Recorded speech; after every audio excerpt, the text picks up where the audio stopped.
এবার শুরু হতে চলেছে দেশের সবচেয়ে বড় মোকদ্দমা আপ কি আদালত রজত শর্মার সঙ্গে।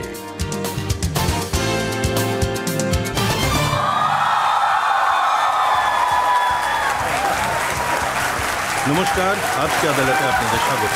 আজকে আদালতে সাধারণভাবে আমরা এমন ব্যক্তিত্বদের নিয়ে আসি যারা সম্মানীয়, জনগণের ভালোবাসায় বড় হয়ে উঠেছেন, সেলিব্রিটি হয়েছেন। এমন ব্যক্তিত্বরাই সাধারণ মানুষের চোখের মণি, বড় স্টার।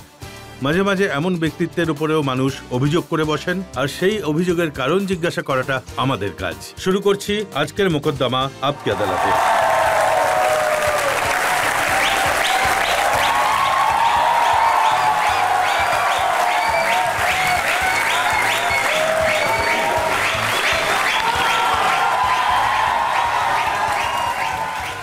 আদালতের কাজকর্ম শুরু করার অনুমতি দিলাম।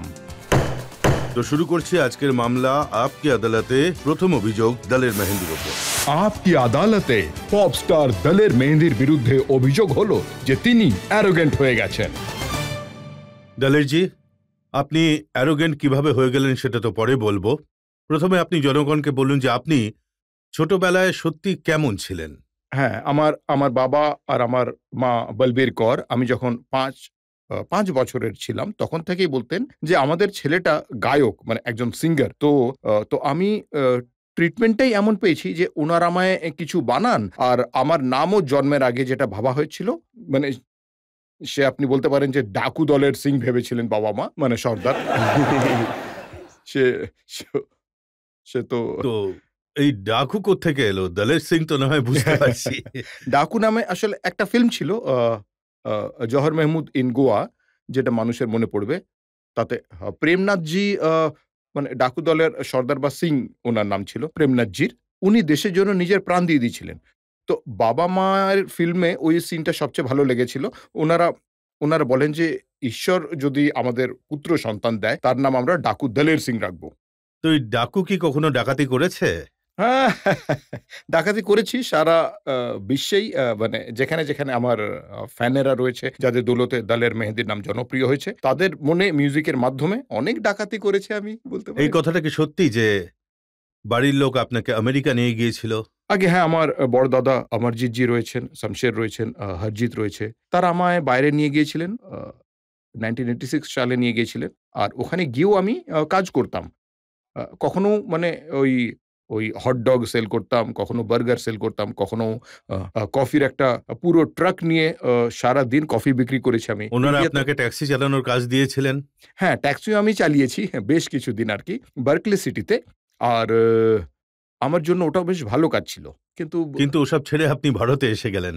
আমার সবসময় মনে হতো যে এইসব যেন আমার কাজ নয়, মানে হটডগ বিক্রি বা আরও যা করতাম। আমি আবার ইন্ডিয়া ফিরে আসতে চাইতাম। একটা শো ছিল খুব ভালো, মানে ধর্মেন্দ্র সানি দেওলের একটি শো ছিল, নাইট শো ছিল। ওটা দেখার জন্য টিকিট কাটতে মানে গিয়ে আমরা খুব ধাক্কা খেয়েছিলাম। যখন ওই শো দেখি আমি, আমার মনে হয় যে এই যে সামনে স্টেজ রয়েছে, এইটাই আমার জায়গা। আমি যে অডিয়েন্সে বসে স্টেজের দিকে দেখব, সেটা আমার জায়গা নয়, কিন্তু লোকেরা আমার দিকে দেখবে, স্টেজের দিকে। স্বপ্ন অনেক দেখতেন বলে মনে হচ্ছে। হ্যাঁ, স্বপ্ন আমি যখন মানে একটা বম্বে গুরুদ্বারা রয়েছে চুনাভাটিতে, ওখানে আমি তবলা বাজাতাম। তখন মানে মাসে মনে হয় 150 টাকা মাইনে পেতাম সেই সময়। তো ওখানে আমার থেকেও যে নিচু পোস্টে ছিল, যাকে পাঞ্জাবিতে সেবাদার বলে, তো আমি তাকে বলতাম যে এমন একটা দিন আসবে যখন তুমি আমার সঙ্গে দেখা করার জন্য ছটফট করবে। সে বলল, কেন রে, এমন কি করবি তুই? হ্যাঁ, আমি বলতাম, তুমি একদিন ম্যাগাজিনে দেখবে যে দলের মেহেন্দি এটা করেছে, দলের মেহেন্দি সিঙ্গার। তারপর রেডিওতেও বলবে দলের মেহেন্দির গলায় গান শুনুন। তো এইসব বললেই ও আমায় মারতে শুরু করে দিত। বলতো, তোর এত বড় বড় সব ফালতু যত সব স্বপ্ন, এইভাবেই একদিন মরে যাবি তুই, নিজের সীমার মধ্যেই থাক। তো সত্যিই যখন তারারা বল্লে বল্লে হিট হলো, মানে 3 বছর পর আমি ওকে খুঁজি, আর আমি ওকে বললি যে আমায় চিনতে পারছিস? সে বলে, আপনাকে কে না চেনে, দলের মেহেন্দি আপনি, এই গানগুলো তো। মানে আমি বলি, আরো বেশি ভাবো, 15 বছর আগে কখনো দেখেছো আমায়? সে বলে, কখনো দেখা হয়নি। আমি বলি, তোমার সঙ্গে আমি 1 বছর ছিলাম, ঠিক আছে? তাকে মনে করালাম। তখন কাঁদতে কাঁদতে বলল যে এত কথা বলতেন, আর সেগুলো সব সত্যি হয়ে যাচ্ছে, অলৌকিক ব্যাপার। ওনাকে তো আপনি মনে করিয়ে দিলেন, কিন্তু এমন অনেক লোক রয়েছে যাদের আফসোস রয়েছে যে আপনি সফল হওয়ার পর, স্টার হয়ে যাওয়ার পর দলের মেহেন্দি অ্যারোগেন্ট হয়ে গেছে, তাদের ভুলে গেছে। একটা নাম হলো জওহর ভাট্টাল। হ্যাঁ উনি বলেন যে আমি যদি না থাকতাম তাহলে হ্যাঁ। কেউ হয়তো কখনো জানতেই পারতো না যে দলের কে আর মেহেন্দি বা কে। আর এটাও আমি বলতে চাইবো যে দলের মেহেন্দি না থাকলে কেউ জানতোই না যে ভট্টাল কে কি করেন। ভট্টালও তো আমার জন্য বা আমিও তার জন্য পরিচিত হয়েছি। বরং আমি বলব যে সে বড্ড অ্যারোগেন্ট হয়ে গেছে। কখনো বলেনি যে দলের মেহেন্দির জন্য কিন্তু নাম এটা হয়েছে। কি সত্যি যে শুরুর দিকে যে গানগুলো ছিল সেগুলো উনি বানিয়েছিলেন? আজ্ঞে না। আমি এই কথাটা এখানে ক্লিয়ার করে দিতে চাই যে জনগণ সবাই শুনছেন এখানে। জওহর ভট্টাল সাহেব মিউজিক অ্যারেঞ্জ করেছিলেন রবি পাওয়ার আর বাবলুকে দিয়ে। উনার অবদান শুধু এইটুকুই যে উনি আমায় ম্যাগনা সাউন্ড কোম্পানির সঙ্গে আলাপ করিয়ে দেন আর তাদের স্টুডিওতে রেকর্ডিং হয়। কারণ বোলো তারারারা শুরু থেকেই আমি বলে আসছি আমার মা এই গানটা আমায় দিয়েছিলেন। উনার দৌলতেই আমি উনার থেকেই গানটা শিখেছি। যদি এই গানটা আমি জওহর ভট্টালজির থেকেই শিখতাম তাহলে বলতাম যে হ্যাঁ, উনি এর পেছনে। যার কম্পোজিশন হয়, যার লিরিক্স হয়, তিনি সেই গানের অধিকারী হন। সেই জায়গায় জওহর ভিট্টালজি লিখে দেন যে music director and compose by Jawahar Bhattal. এই ব্যাপারটা আমার ভালো লাগেনি। আমি বলি এখানে তো আমার মায়ের নাম আসা উচিত বা লিখুন এটা পুরনো ফোক সং। আপনি যখন মিউজিক দেননি কিভাবে মিউজিক ডিরেক্টর হলেন? এই কথা উনি বলতে শুরু করে দেন যে আমি খুব অ্যারোগেন্ট হয়ে গেছি এই সেই। তো আমার দিক থেকে তো তো আপনি অ্যারোগেন্ট নাকি না সেটা তো বলুন। আমার তো তা মনে হয় না। আর আ আ সত্যি বলতে কি আমি বেশি পড়াশোনাও করিনি। আর অ্যারোগেন্ট একটু অন্য রকমের জিনিসই মনে হচ্ছে। তাই না এটা? যখন আমি ১৪ বছরের পুরনো সঙ্গীকে খুঁজে বের করতে পারি যে আমায় মেরে, মেরে বলত তুই কিছুই করতে পারবি না। ঠিক আছে? তো আমি তাকে খুঁজে বলি আরে, আরে ভাই তোমার সঙ্গে দেখা করতে চাই। সেখানে জওহর ভট্টালজির তো মনে হওয়া উচিতই নয় যে আমি অ্যারোগেন্ট। আমি আপনাকে আরো একটা উদাহরণ দিচ্ছি। হ্যাঁ, অমিতাভ বচ্চনের সঙ্গে আপনি ফিল্মে গান করেছেন, আপনি হ্যাঁ, পপুলারিটিও পেয়েছেন হ্যাঁ, মৃত্যুদাতা ফিল্মে। হ্যাঁ, হ্যাঁ, হ্যাঁ, যখন ফিল্মটা হিট হয়ে গেল, গান হিট হয়ে গেল, হ্যাঁ। তখন আপনি মানুষকে বললেন যে এ তো মৃত্যুদাতা আর আমি হলাম অমিতাভের নতুন জন্মদাতা। না, না। আমি এরকম কখনো না ভেবেছি, না বলেছি। কারণ আমি ছোট থেকেই বচ্চন সাহেবের খুব ফ্যান ছিলাম। আমার তো কোনো যোগ্যতাই ছিল না যে উনার স্টেজ অব্দি পৌঁছনোর। আমি ছটফট করতাম। এখনো যখন আমি উনার সঙ্গে দেখা করি, একজন ফ্যানের মতোই উনাকে দেখতে থাকি। এসব মিডিয়া রটিয়ে দিয়েছিল যে আপনার দৌলতে এন্ট্রি হয়েছে, আপনার দৌলতেই। আমি বলতাম যে এরকম মোটেও নয়। খোদ বচ্চন সাহেব ডেকে আমায় সুযোগ দিয়েছিলেন। তো আমি এমনটা বলেছি এটা একেবারেই ভুল। একেবারে ভুল অভিযোগ।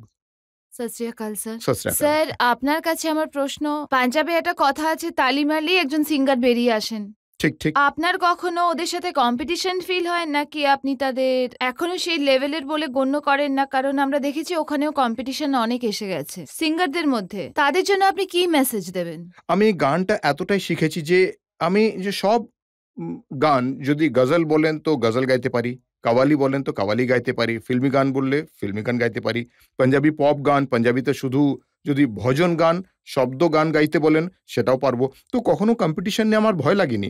আমার কাওয়ালি খুব হিট হয়েছে। তু মেরে রুবরু মকবুল ফিল্মের। तू मेरे रूबरू है, मेरी आंखों की इबादत है। আচ্ছা এটা হলো কাওয়ালি। তারপর আমার গজল। कजरा रे नैना वाले, नैना तेरे चंबल दे लुटेरे, ऊंचे मचानों से बादल उड़ाते हैं। ओ बोलो तारा रा कंजर कलोल कर दी, बोलो तारा रा हाय हाय ओ रब्बा, हाय ओ रब्बा, हाय ओ रब्बा, हाय ओ रब्बा, हाय ओ रब्बा, हाय ओ रब्बा। ओ साडे दिल ते छुरियां चलाइयां, सानू कट्टिया वांग कसाइयां के बह गए अस दिल फड़ के जद मोरा वांग पहला पाइया।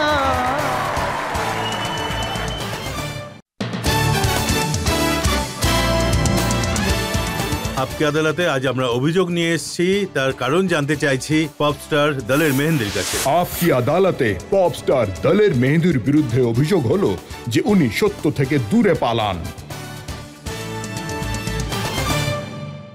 দলের জি, ভিড় হলো একটা চরম সত্য। যে জায়গায় আপনি পৌঁছেছেন স্পষ্টতই মানুষ আপনাকে ভালোবাসেন, আপনার কথা শুনতে চান, কিন্তু আমি শুনেছি যে আপনি আজকাল ভিড় দেখে খুব ভয় পাচ্ছেন। ভিড় আমি এত দেখেছি যে ভয় পাওয়ার কোনো প্রশ্নই ওঠে না। আমি আমার শোতে মোটামুটি ১ লাখ ১.৫ লাখ লোকের জমায়েত দেখেছি।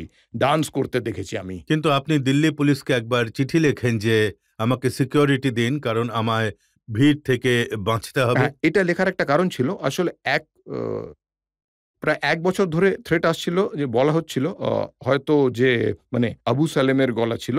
সে ১ বছর ধরে অনবরত ফোনে বলেই যেত আরকি। কিন্তু আমি কিছু বলতে পারতাম না। পরে পুলিশ নিজেই ওই টেপ আমার কাছে নিয়ে এসে বলে যে, "আপনার কাছে এরকম ফোন আসছে?" তো সবাই ভয় পেয়ে যায় আরকি। তেমনি আমিও ভয় পেয়ে গেছিলাম। আমি বলি, "না, না, মানে এমন কোনো কথা হয়নি।" তো উনারা ওই টেপটা শুনিয়ে দেন। আমি বলি, "১ বছর ধরে আপনারা টেপ রেকর্ড করছেন। আপনারা ভেবে দেখেননি সিকিউরিটি চাই কি চাই না, হ্যাঁ? আর ওরা এইসব কাজকর্ম করেই যাচ্ছে।" তখন উনারা বলেন, "ঠিক আছে, আপনি একটা লেটার লিখে দিন।" আমি লেটার লিখে দিতাম। আমায় থ্রেট করা হচ্ছে। তো সেটা আমার জন্য খুবই মানে খারাপ হতো আরকি। আমার শো এর জন্যও খুবই খারাপ হতো। সব জায়গায় শো করতে গেলে লোকে হয়তো ভেবে বুঝতে পারত, এখানে যদি কোনো ঘটনা ঘটে যায়, ইচ্ছে মতো আমার শো ক্যানসেল করে দিতে পারত। যারা আমার যারা আমার অপোজিটে লোক ছিল, সেইজন্য উনারা বলেন, "আপনি এইভাবে লিখে দিন যে ভিড় নিয়ে বড্ড প্রবলেম হচ্ছে। এই নিয়ে একটা আপনি অ্যাপ্লিকেশন এই লিখে দিয়ে কথাটা দিন।" তো, এই অভিযোগ তো সত্যি যে আপনি সত্য থেকে পালিয়েছেন। সত্য এটাই ছিল যে আপনার কাছে দাউদ ইব্রাহিম আর আবু সালেমের ফোন আসতো, কিন্তু পুলিশের কাছে তা আপনি স্বীকার করেননি। কারণ আমি যদি বলতাম যে ক্ষমা চাইবো, তো ভারতের ভেতরে যে লোকেরা মানে কত লোক সত্যি কথা বলেছেন, তারা ঈশ্বরের কাছে পৌঁছে গেলেন। কিন্তু পুলিশ কিছুই করতে পারল না। আমি চাইলাম আগে সমস্ত জিনিসটা বোধগম্য হোক। ঠিক আছে তো? হতে পারত হয়তো জনি লিভার সাহেব হয়তো গলা বদলে বলছেন, আমি আবু সালেম ভাবছি। আদৌ এই ফোনটা আসছে কি আসছে না, যখন পুলিশ এসে বলল যে সত্যিই এই ফোনটা এসেছে, উনি ফোন করেছেন, তখন আমি বিশ্বাস করলাম হ্যাঁ, ওই করেছে। কিন্তু এটা কি সত্যি যে আপনি অন্ধকারকে খুব ভয় পান? একদম ঠিক। কেন জানি না, আমি অন্ধকারে খুবই ঘাবড়ে যাই আরকি। অনেকবার আমি এমন উম উম মানে এমন আত্মাদের দেখেছি, যাদের দেখে খুব ভয় পেয়েছি আমি। কি মনে হয় অন্ধকার হলে ভূত-প্রেত এসে যাবে? ভূত-প্রেত দেখুন, সত্যি বলতে কি যে কোনো মানুষ হলে তার সঙ্গে মানুষ লড়াই করতে পারে। এখন অন্ধকারেতে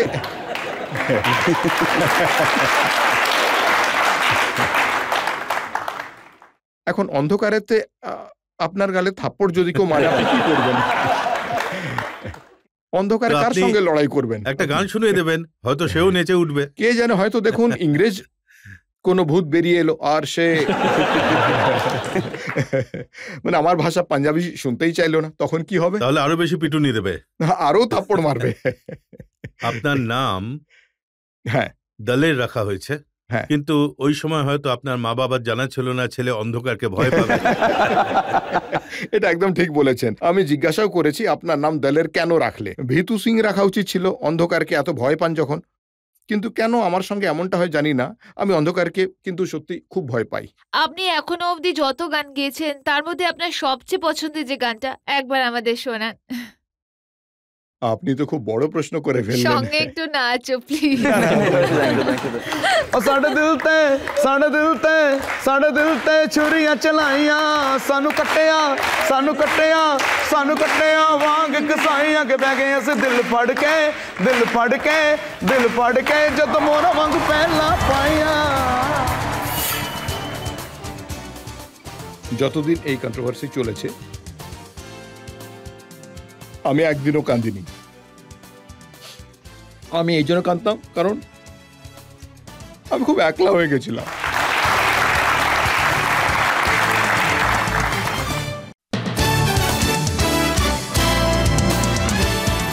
আজকে আদালতে আজ সওয়াল জবাবের ঘেরাটোপে রয়েছেন পপ মিউজিকের বাদশাহ দলের মেহেন্দি।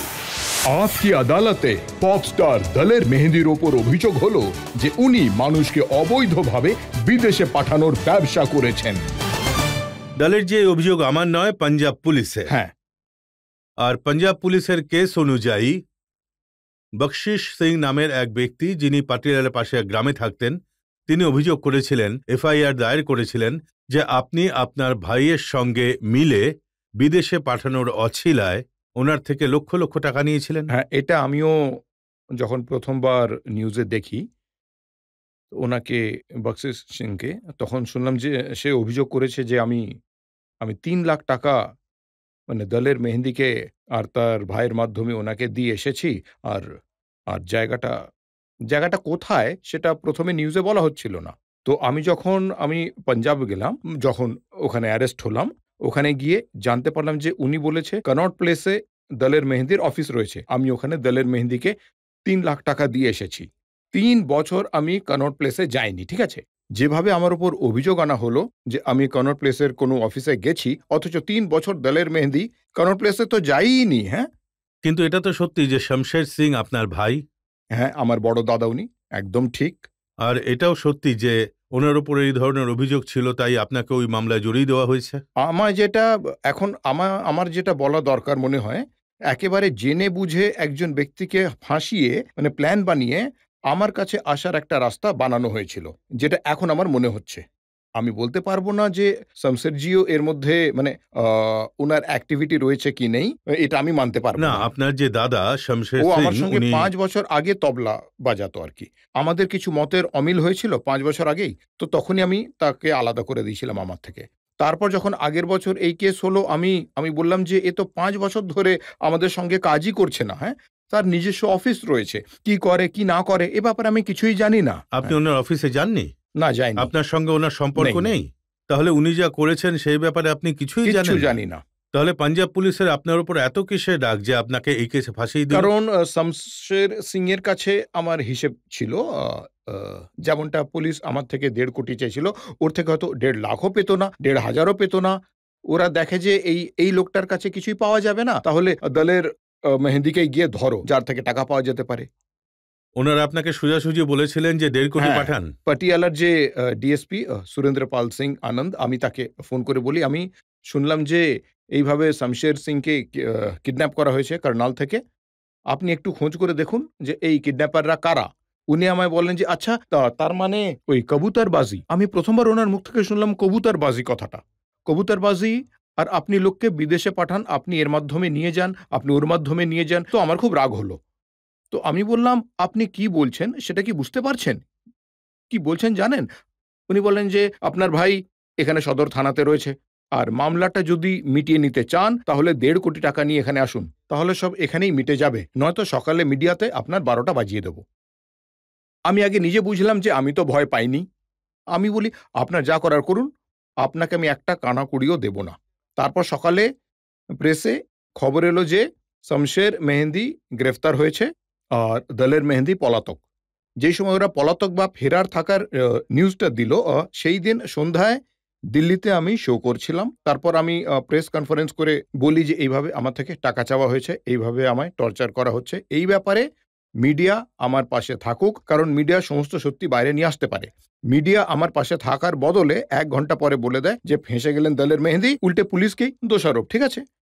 তখন অনেক কারোর ওপর থেকে আমার বিশ্বাস চলে যায়। এদের সামনে আর আমি কি সত্যি বলবো? হ্যাঁ, যখন এত কিছু বলে দিলাম, হ্যাঁ, এরপর তো পুলিশ একেবারে আমার পেছনেই পড়ে গেল, কারণ আমি তো বলেই দিয়েছিলাম যে এরা আমার থেকে টাকা চাইছে। তারপর আর কি হলো, গোটা পাঞ্জাব স্টেট একজন মানে শুধু এক দলের মেহেদির পেছনেই পড়ে গেল। আপনি যখন এতই সৎ ছিলেন, আপনি কিছুই করেননি, হ্যাঁ। আপনি সাহস করে মিডিয়ার সামনে বলেও দিলেন, হ্যাঁ। তাহলে পুলিশের থেকে বাঁচার জন্য পালিয়ে কেন যখন বেড়াচ্ছিলেন? আমি মিডিয়ার সামনে বললাম, সেই সময় এক ভদ্রলোক মিডিয়াতেই বললেন যে আচ্ছা, আপনি কি জানেন যে আপনার কাছে অ্যান্টিসিপেটরি বেল আছে?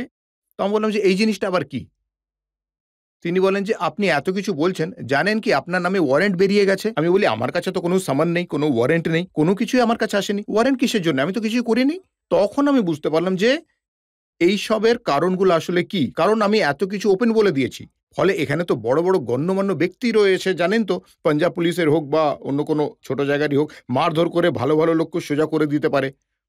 হ্যাঁ, তো আমি বললাম যে এখন এদের হাতে পড়ে কোনো লাভ নেই। আমি যতটা সম্ভব দূরে থাকবো, যতক্ষণ না পুরো ব্যাপারটা ক্লিয়ার হয়ে যাচ্ছে আর কি। মানে গোটা মিডিয়ার কাছে ব্যাপারটা স্পষ্ট হচ্ছে, মানুষ ভালো করে না জানতে পারছে। অ্যারেস্ট হয়তো কোনো লাভ নেই এখানে। দলের যে আপনার অ্যাবসেন্সে পুলিশ যখন আপনাকে খুঁজে বেড়াচ্ছিল, হ্যাঁ। তারা আপনার ফার্ম হাউসে রেইড করে।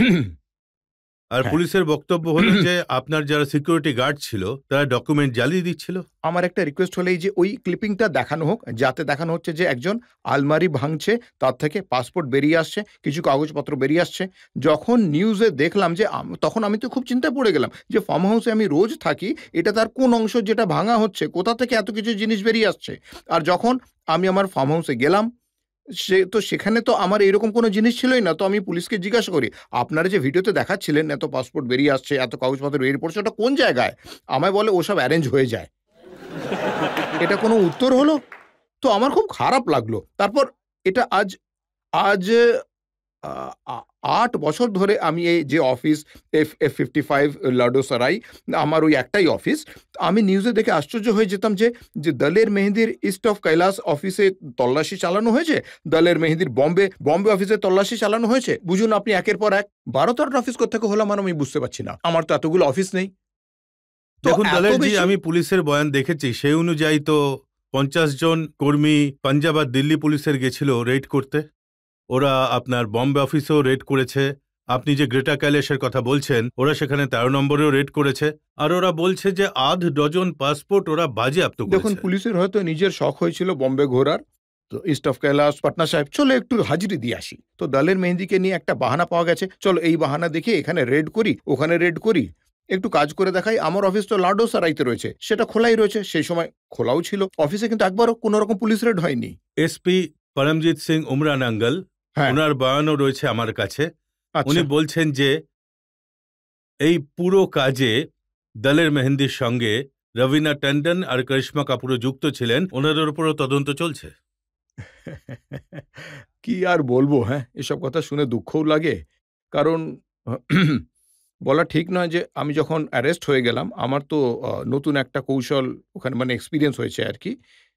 এইসব হতো যে বলা হতো ওখানে বসে প্ল্যান হতো, এখানে রবিনা এসে নাচবে। তো একদিন ওকে ডাকবো, মানে করিশ্মা কাপুরকে আরকি জিজ্ঞাসা করব কিভাবে লোকজনদের নিয়ে যেত। এগুলো সব শুধু মানে ফালতু কথাবার্তা ছিল। কারণ আমরা কিছু শো করেছিলাম 99 এ রবিনা ট্যান্ডনজির সঙ্গে, করিশ্মা কাপুরের সঙ্গে।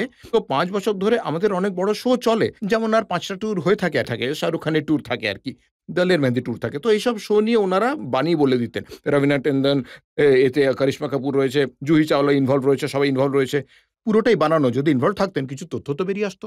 আপনি বলছিলেন যখন ইন্টারোগেট করা হচ্ছিল আপনাকে, ওনারা আপনার সামনে এই ধরনের কথা বলছিল? আমি তো অবাক হয়ে যাচ্ছিলাম যখন মানে আজ তো সত্যিটা এসেই গেছে। আমার দুঃখটা আপনার সঙ্গে শেয়ার করতে চাইবো। ১ম এ তো আমি জানতামই না বেল পাওয়াটা কতটা জরুরি। তারপর আমি দিল্লি থেকে সেই বেলটি পেলাম যা জরুরি ছিল। মানে ওই অ্যান্টিসিপেটরি বেল। এর জন্য এই উকিলের এত টাকা লাগবে, ওর অত লাগবে। অনেক টাকা খরচ করে আমরা ওখানে পৌঁছলাম। যখন আমায় ডেট দেওয়া হলো, কোর্ট বলল, "আপনি পাটিয়ালা থানায় পৌঁছুন।" পাটিয়ালা থানায় যখন আমি পৌঁছলাম আর তারপর মিডিয়াও সেই কভারেজ করেছে আরকি, যে ওখানে পুলিশ নিজেই ৬ টা বাস অ্যারেঞ্জ করে রেখেছিল। যারা আমার মানে যারা আমার গাড়িতে ভাঙচুর করে, ডিম ছোঁড়ে, আরো অনেক জিনিস ছোঁড়ে। আর বলে যে, "দেখুন এই পাবলিক একে এতটা ঘৃণা করছে।" ঠিক আছে তো? এদের পরিবারের লোকজন কতটা দুঃখের মধ্যে রয়েছে। যাদের টাকা দলের মেহেদী আত্মসাৎ করে দিয়েছে। পরে ওই লোকগুলোকেই পুলিশ খাবার খাওয়াচ্ছে, লঙ্গর বানিয়ে দিচ্ছে, চা খাওয়াচ্ছে, যেটা মিডিয়া কভারেজ করছে। যখন আমি অনেক কষ্টে ভেতর অব্দি পৌঁছলাম, উনারা আমায় আসার কারণ জিজ্ঞাসা করার বদলে আমায় জিজ্ঞেস করছেন যে, "আচ্ছা এই ১০,০০০ এ রবিনা ট্যান্ডন কতক্ষণ নাচবে? আচ্ছা এই ১০,০০০ এ ও কেমন দেখতে?" আমি বলি, "এসব কোনো প্রশ্ন নয়। আপনারা জিজ্ঞাসা করুন, যে ব্যাপারে আপনারা কথা বলতে চান, কোন ব্যাপারে আমার থেকে তথ্য নিতে চান সেই প্রশ্ন করুন।" কিন্তু তেমন কিছুই করেনি, কোনো প্রশ্নই করেনি। ঠিক আছে, "আচ্ছা তাহলে ওই গানটা শুনিয়ে দিন।" না করে শুনিয়ে দিন, অমুক গান শুনিয়ে দিন। তো আমি বসি, গান শোনাই। আর আমার যেটা খারাপ লেগেছিল, মানে ১ম এ যেতেই আমায় বলল, "এসএইচও সাহেব আপনিই বলুন, আ মানে নিজের খুশির জন্য আপনি কি করতে চান?" তিনি বলেন, "আপনি নিজের শরীরে একটা মার্ক বানান।" তো আমি বলি, "দেখুন আমার হাতে একটা চিহ্ন রয়েছে। আপনি দেখুন এটা লিখতে পারেন। আমার চোখেতেও চিহ্ন রয়েছে।" তখন ওরা বলে, "এসএইচও সাহেব আপনার কি ডিমান্ড রয়েছে?" উনি বললেন, "ওর প্যান্টটা খুলুন।" তো আমার তখন খুব খারাপ লেগেছিল। ঠিক আছে, এরা গভর্নমেন্টের লোক, উর্দি পড়ে রয়েছে। কিন্তু ওদের গায়ে যদি উর্দি না মানে থাকতো আরকি, তো এই পোস্টে না থাকতো, এই ব্যক্তির ক্ষমতা নেই দলের মেহেদীর সামনে এইভাবে সে এসে কথা বলতে পারে, হ্যাঁ? কিন্তু যখন বলল, "এর প্যান্ট খুলে দাও," তো এই কথাটা বলতে আমার লজ্জা হচ্ছে না। তখন আমি বললাম, "ঠিক আছে।" আমি আমার প্যান্ট খুললাম। আর আমার খুব খারাপ লেগেছিল। তো বললাম, "যদি বলেন তাহলে আন্ডারওয়্যারও খুলে ফেলি?" ওরা বললেন, আ আ না, আপনি প্যান্ট খুলে দাঁড়িয়ে থাকুন।" আমি প্যান্ট খুলে দাঁড়িয়ে থাকি। আর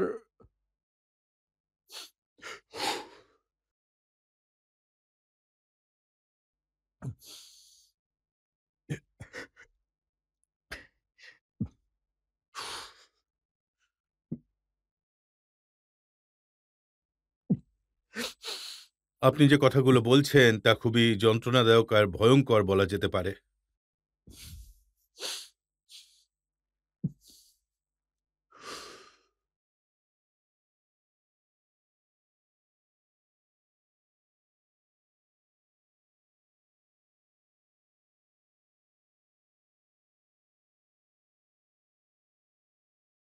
যতদিন এই কন্ট্রোভার্সি চলে আমি একদিনও কাঁদিনি। আপনি এই ব্যাপারে সমস্ত খবর দেখে থাকতে পারেন।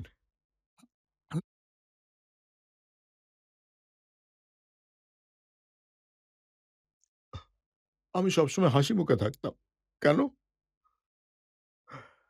আমি এখন এই জন্য কাঁদছি, কারণ আমি খুব একা হয়ে গেছি। মিডিয়া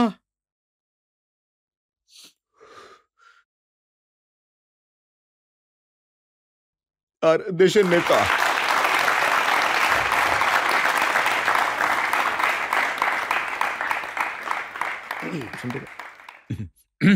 আমি কার্গিলের জন্য এত কিছু করলাম।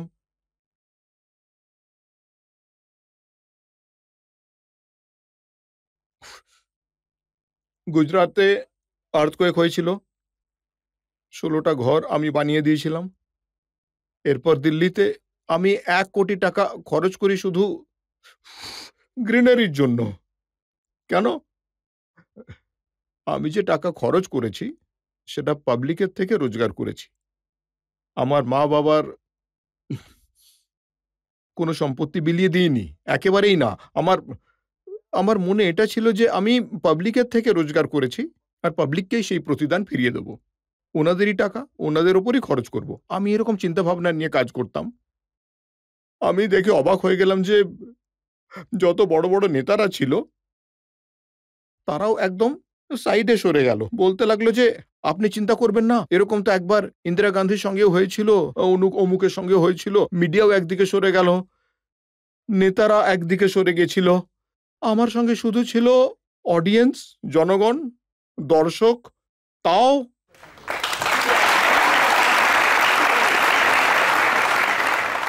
মিডিয়া বলেই দিয়েছিল।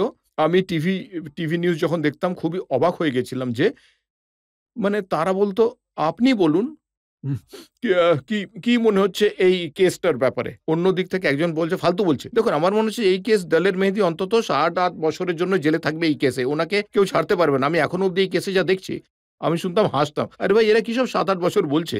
আমি কি মানে দাউদ ইব্রাহিম নাকি? আমি কি কোনো বড় টেররিস্ট নাকি? আমি এমন কি করে ফেলেছি? আমার উপর শুধু এটাই অভিযোগ ছিল যে আমি ৩১ জনকে বিদেশে পাঠানোর জন্য বলেছি।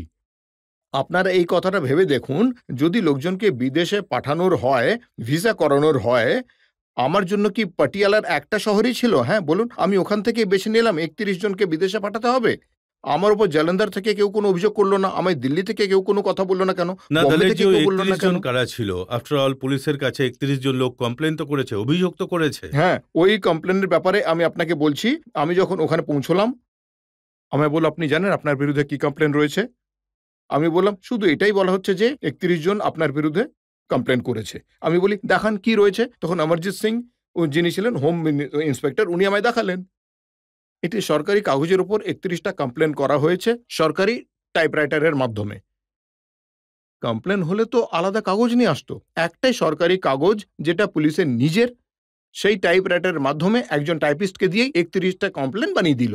কমপ্লেন কি রয়েছে? একজন বলছে পাঞ্জাব পুলিশের লোক বলছে যে দলের মেহেদী বলেছে যে আপনি খুব সুন্দর দেখতে, একদম মানে ইয়াং রয়েছেন, আপনি পাঞ্জাব পুলিশে কোথায় রয়েছেন? আমি আপনাকে আমেরিকাতে পুলিশে ভর্তি করিয়ে দেবো। এইসব কথার কোনো ভিত্তি আছে? যদি এসব কিছু এত ক্লিন ছিল তাহলে কেন মিডিয়ার সামনে দেখানো হলো না? এই হলো ৩১টা এফআইআর। আজ অব্দি একটা এফআইআর দেখা গেছে? কেউ বলেছে আমার থেকে যে ১২ লাখ টাকা নিয়েছে, কেউ বলেছে ১০ লাখ টাকা নিয়েছে। কোথায় নিয়েছি? দুটো জায়গায় ওনারা বানিয়ে রেখেছেন। একটা বলছেন যে দুঃখ নিবারণ গুরুদ্বারার সামনে দলের মেহেদী এসেছিলেন আর গাড়িতে বসেছিলেন আর আমি ওনাকে ১২ লাখ দিয়েছি। আমায় বলল বিদেশ পাঠাবে আর টাকা নিয়ে চলে গেল। দ্বিতীয় ভেন্যু বানিয়েছে, দ্বিতীয় জায়গা আ আ পাঞ্জাব পাটিয়ালা ইউনিভার্সিটির সামনে। এই দুটো পাটিয়ালার জায়গা যেটা ওনারা বলেছেন এখান দিয়ে দলের মেহেদী যেতেন আর টাকা নিয়ে চলে যেতেন। একটাই শহর কেন আমি বেছে নেব? যে শহর আমার নিজের নয় সেটাকে আমি কেন বাঁচবো? আমি যদি এতটাই খারাপ লোক হতাম তাহলে আমি এইভাবে কাজ করতাম? কারণ এই পুরো ব্যাপারটাই ভুয়ো ছিল। এই জন্য আমি কিন্তু ভেঙে পড়িনি। শুধু আমি এই জন্যই বুক চিতিয়েছিলাম, এখন এই জন্যই কেঁদেছি, কারণ আমার একটা পরিচিতি ছিল ভালো মতো। নয়তো আমি মিডিয়ার সামনে, ক্যামেরার সামনে কখনো কোথাও কাঁদিনি। কেন? কারণ আমি জানতাম একদিন সত্যিটা ঠিক সামনে আসবেই। যখন আপনি আমেরিকান এম্বাসিতে যাবেন, যে কেউ এই কথাটা শুনে রাখুন যে আমেরিকান এম্বাসি হোক বা ক্যানাডিয়ান এম্বাসি, ওখানে আপনি যাই করুন না কেন তার প্রুফ তাদের কাছে থাকে যে দলের মেহেদির সঙ্গে কবে কারা কারা কারা গেছে। আমি 95 থেকে আজ অব্দি পুরো রীতিমতো গ্রুপটা দেখিয়েছি আমি যে এরা আমার ফ্যামিলির মেম্বার। 12 জন আমরা যেতাম, 12 জনই ফেরত আসতাম। এর বাইরে যদি 13 নম্বর কোনো ব্যক্তি থাকে তাহলে আমি নিজেকে দোষী মেনে নেব। এই জন্য আমি জোর দিয়ে বলতাম যে সত্যিটা ঠিক সামনে আসবে, আর সেটা হয়েছে। ভগবান আমায় জিতিয়েছেন, কারণ আমার সঙ্গে গুরু নানক মহারাজ রয়েছেন, ভগবানের আশীর্বাদ ছিল, নয়তো সমস্ত রাস্তা বন্ধ হয়ে গেছিল তো। কিন্তু আমার যে বিশ্বাস ছিল ভগবানের ওপর, সেটা চলে যায়নি, আর আমি সফলও হয়েছি। পরে ডিজিপি, মানে পাঞ্জাবের ডিজিপি সিদ্দিকি, আপনি টাইম ম্যাগাজিনে পড়ে নিন, তার মধ্যে এইটুকু শব্দ বলে নিজের দায়িত্ব খালাস করেছেন। আমাদের এই জন্য ভুল হয়ে গেছিল, কারণ দলের মেহেদি আর শমশের মেহেদির মধ্যে মুখের খুব মিল ছিল, তাই পুলিশের এত বড় ভুল হয়ে গেছে। এটা আপনি বলে দিলেন, কিন্তু আপনি এটা দেখলেন না যে একজন মানুষকে আপনি আকাশ থেকে একেবারে নিচে নামিয়ে আনলেন, তারপর এত টর্চার করলেন, ঠিক আছে? আর তারপর সবাই মিলে এমন করলেন যে দলের মেহেদি একেবারে শেষ হয়ে গেল। কিন্তু আমার মনের জোর ছিল। এত কন্ট্রোভার্সির পর অন্য কেউ হলে হয়তো সে মারাই যেত, সুইসাইড করে নিত। আমি বাইরে আসি, তারপর সারারারা হিট অ্যালবাম উপহার দিয়েছি। মনের জোর কখনো হারাইনি। আমার বিশ্বাস রয়েছে নিজের ওপর, ভগবানের ওপর, জনগণের ওপর, আমার দর্শকদের ওপরও, কারণ আজ আমি যে উচ্চতায় রয়েছি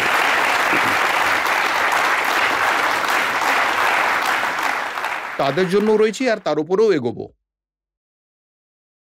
দলের যে এখন তো পুলিশ যে বয়ান দিয়েছে, পাঞ্জাবের যে পুলিশ আপনার উপর কেস করেছিল, এখন সেই পুলিশ কোর্টে অ্যাপ্লাই করেছে যে আমাদের কাছে কোনো এভিডেন্স নেই, আমরা কেস তুলে নিতে চাই। দেখুন, এখনো আমি শেয়ার করতে চাই, খুবই খারাপ লাগলো। একবার আমায় পুলিশ ক্লিন চিট দিয়ে দিল। কোর্ট বলল আপনারা দ্বিতীয়বার রিইনভেস্টিগেশন করুন, কিছু হলে তবে তো পুলিশ করবে। আবার দ্বিতীয়বার, কারণ পুরনো টিম, যে টিমটা আমার থেকে টাকা চাইছিল, তাদের তো সবাইকে ফটাফট ট্রান্সফার করে দেওয়া হয়েছিল। তখন ওরা ঘাবড়ে গেল, কিছুই নেই যখন করবে কি আমার? একদিন তো সব সামনে আসবে, তাতে ঝুলি থেকে সব বেরিয়ে আসবে। দলের মেহেদির এতে দোষ রয়েছে, এটা কিভাবে প্রমাণ করব? সবাই ট্রান্সফার হয়ে গেছিল, নতুন লোক এলো, টিম পুনর্গঠন করে যখন দেখলো ঠিক আছে তো, ফল হলো যে তখন আমায় ক্লিন চিট দিল। তারপর কোর্ট বলল রিইনভেস্টিগেশন দ্বিতীয়বার হোক, দ্বিতীয়বার আবার ক্লিন চিট দিয়ে দিল। আচ্ছা বলুন তো, আপনার মনে হয় না যে এই জিনিসটারও দরকার আছে যে আপনি পুলিশের উপর কেস আমি করবেন? এদের উপর কেস করে কি করে ফেলবো? কারণ তারপর দেখবো আরো 4টে কেস অন্য কোনো জায়গা থেকে আমার উপরে করে দেবে, অন্য কোনো কেসে ঢুকিয়ে দেবে। সেই জন্য আমি আর এই ব্যাপারটা ঘাঁটতে চাই না। ওরা ওদের কাজে ব্যস্ত থাকুক, আমি আমার কাজে ব্যস্ত থাকি। ও আচ্ছা, সবে আপনি আমার কি কোনো মিডিয়ার লাভ নেই। উপরেও রেগে আছেন? না, আমি মিডিয়ার উপর রেগে নেই, আমার শুধু দুঃখ হয়েছে। আচ্ছা, একটা কথা বলুন, যে 31 ডিসেম্বরে আমায় বলছে, স্যার চিন্তা করবেন না, ওখানে আপনার ব্যবস্থা করে দিয়েছি, শুধু 14-15 দিন থাকতে হবে। মানে এমন কিছু কবেকার কথা। জেলে আপনার জন্য সব পেন্ট করে দিচ্ছি, টিভিও লাগিয়ে দিয়েছি। আপনি বলুন এটা কেমন কথা? এমন বলছে যেন আমায় হজে পাঠাচ্ছে এরা, হ্যাঁ?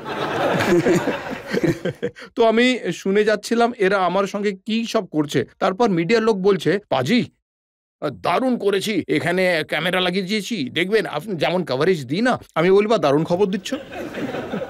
এরপর হয়রানি আর দুঃখ এই জন্য হয়েছিল, মিডিয়ার উপর বিশ্বাস একেবারে চলে গিয়েছিল। যখন ওখানে আমি ক্লিন চিট পেলাম, যে 31 ডিসেম্বরে 2টো অবধি তো মিডিয়া, মানে মিডিয়া এমনিতেই খারাপ অবস্থা করে দিয়েছিল, 3-4 মাস ধরে দিনরাত টিভিতে দেখিয়ে দেখিয়ে। যখন আমি ক্লিন চিট পেলাম, নির্লজ্জের মতো তখন নিচে ছোট করে লিখে দিল যে দলের মেহেদি ক্লিন চিট পেলেন, ব্যাস। এত বড় নির্লজ্জতা! আপনারা দিন রাত কত কিছু বলতে থাকেন, ওই সময় আরো একটু ফালতু বলুন যে এসব আমাদের ভুল হয়েছিল, দলের মেহেদি ক্লিন চিট পেলেন, কোনো এভিডেন্স পাওয়া যায়নি। কিন্তু না, ওনাদের মনে হলো জানি না আমাদের কোথায় যেন হার হয়ে গেল, মিডিয়ার হার হয়ে গেল, আমরা কোথায় যাব জানি না, কিন্তু ভাগ্য ভালো আমি তো আবার নিজের জায়গায় উঠে এসে দাঁড়িয়েছি। আপনাকে আমি শুধু এটাই মনে করিয়ে দিতে চাই যে সেই সময় ইন্ডিয়া টিভি ছিল না, না হলে আপনার সাথে এটা ঘটতে দিত না।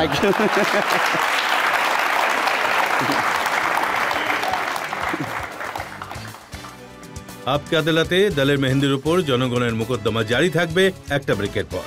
हो बच के रहना वीर जी, नहीं तो हो जाना कल्याण। रब दियां वे परवाइयां, अज कुत्ते खान मलाइयां।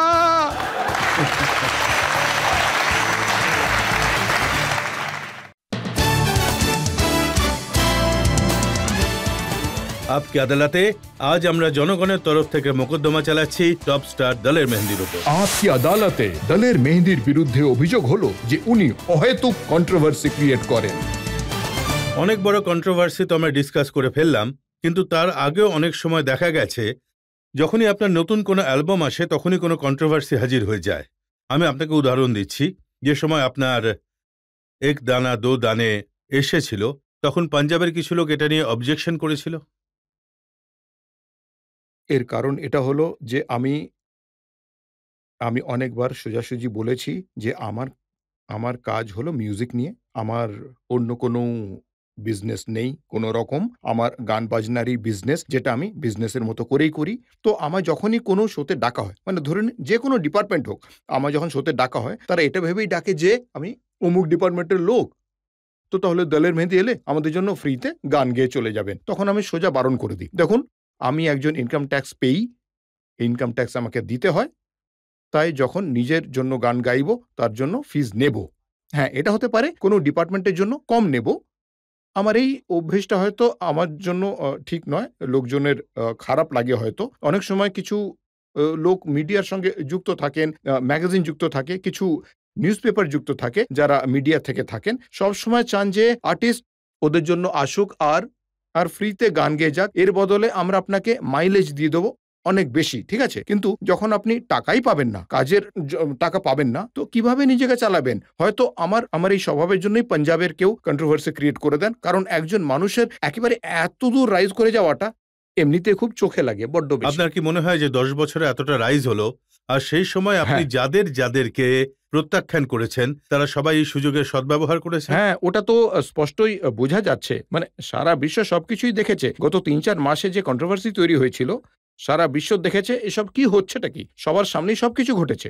হয়তো এই জন্যই অনেক লোকেই আমার পাশে থাকেনি, কারণ এ তো আমাদের এখানে প্রোগ্রাম করতে আসেনি। এখন যদি কেউ আপনাকে ফ্রিতে গান গাইতে বলে, আপনি কি গান না, গাইবেন? কখনো গাইবো না বিনা পয়সায়। হ্যাঁ, যদি যেমন সুনামির সময়, কার্গিলের জন্য, গুজরাটের সময়, তো এইরকম কোনো বিপর্যয় আসে তখন টাকা চাইলে তো অভিশাপ লাগবে। আমি ফ্রিতে করার জন্য তৈরি আছি, কিন্তু এমনি যদি এসে বলে কেউ আমরা অমুক ডিপার্টমেন্ট থেকে এসেছি, তমুক থেকে এসেছি, তো বড্ড সমস্যা হয়ে যায়। যেমন ধরুন আমার বাড়ি দিল্লিতে রয়েছে, ঠিক আছে? ওই এলাকার কোনো কেউ ধরুন এলো এমএলএ, যদি এমএলএ সাহেব চান দলের মেহেন্দি এখানে এসে আমার সঙ্গেই দাঁড়িয়ে থাক, ঠিক আছে তো? আর আমি যদি না যাই তাহলে হতে পারে যে আমার জলের লাইন কেটে দিল, ইলেকট্রিক্যাল লাইন কেটে দিল। এইসব হতে থাকবে। তো এইসব জিনিসগুলো খুব খারাপ লাগে এক আর্টিস্টের জন্য। শুধু আমি একা নই, আমার মতো মানে আরো অনেক আর্টিস্ট রয়েছেন যারা আমার মতোই সমস্যায় রয়েছেন, ঠিক আছে? আমি প্রশ্ন করার আগে আপনাকে একটা কথা বলতে চাই। আপনাকে হাসি মুখেই দারুণ লাগে, আপনার চোখের জল ভালো লাগে আমিও না। সেটাই বলছিলাম যে আমার মানে রজতজির সঙ্গে যখন কথা হচ্ছিল, আমি কিন্তু কখনো কাঁদি না, বিপদে পড়ে তো কখনো কাঁদিনি। এরপর তবে আর কখনো কাঁদবেন না। ধন্যবাদ, আর কখনো কাঁদবো না। Thank you. আপনার কাছে Thank আমার you. প্রশ্ন হলো যে সম্মান আর খ্যাতি আপনি প্রথমে পেয়েছিলেন, আজও কি সেটাই আছে নাকি তাতে কোনো তফাৎ এসেছে? খ্যাতির কথা যদি বলি তো তফাৎ বলতে সেই সময় অনেক বেশি এসে গেছিল, কিন্তু যখন আমি জিতে বাইরে বেরিয়ে এলাম তখন মানুষের অনেক ভালোবাসা ছিল। আর এখনো অবধি দলের মেহেন্দির নাম আমি যে অর্জন করেছি, আমার বিশ্বাস রয়েছে ভগবানের ওপর, আমার কাজের ওপর। আমি আরো 4 গুণ নাম নিয়ে আরো এগিয়ে যেতে থাকবো। গোটা বিশ্বে নিজের নাম এখনো অনেক ছড়িয়ে দেওয়া বাকি আছে, দেখবেন। আপনার এই দুঃখের কাহিনী আমি যেটা শুনলাম, হ্যাঁ, it was very pathetic. I Thank was you. so much moved. I am just like a mother or a grandmother to you. Thank I you. wish you all the happiness and all the more popularity. Thank But you very suddenly much. এসব Thank যা you. কিছু হয়েছে হ্যাঁ। এটা আপনার উচ্চতাকে আরো 4 গুণ বাড়িয়ে দিয়েছে। থ্যাংক ইউ, অনেক অনেক ধন্যবাদ। Thank you. নয়না রে কজরা রে, প্লিজ। Thank you. कजरा रे नैना वाले, नैना तेरे चंबल दे लुटेरे ऊंचे मचानों से बादल उड़ाते हैं सूखे नसीबों पे बादल बरसाते हैं जीवे तेरे नैना दे लुटेरे कजरा रे कजरा। থ্যাংক ইউ ভেরি ধন্যবাদ। মাচ, থ্যাংক অসংখ্য ধন্যবাদ।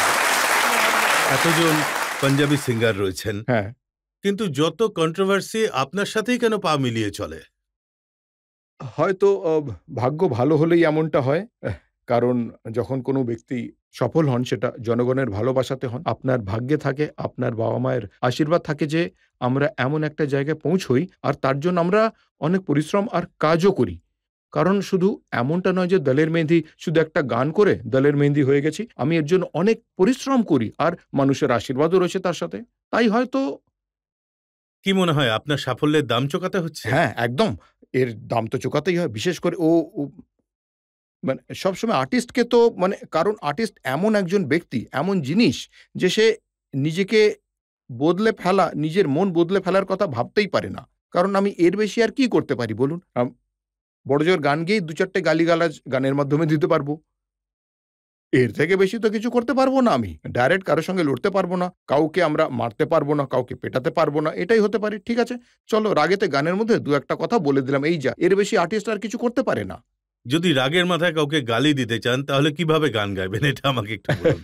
चोर चक्के चौधरी ते गुंडी रन प्रधान ओ चोर चक्के चौधरी वही गुंडी रन प्रधान ओ बच के रहना वीर जी नहीं तो हो जाना कल्याण रब दियां बेपरवाहियां अज कुत्ते खान मलाइयां रब दियां बेपरवाहियां अज कुत्ते खान मलाइयां। আচ্ছা, আমি চাইবো যে এখানে একটা গুরুত্বপূর্ণ শব্দ রয়েছে, আপনারা হাততালি না দিয়ে সেটা শুনুন। ओ नित नवी डकैतियां ते होंदे बलात्कार वही नित नवी डकैतियां ते होंदे बलात्कार ओ थाने पुलिस कचहरियां सब मिली जुली सरकार हो बच के रहना वीर जी नहीं तो हो जाना कल्याण रब दियां वे परवाहियां अज कुत्ते खान मलाइयां।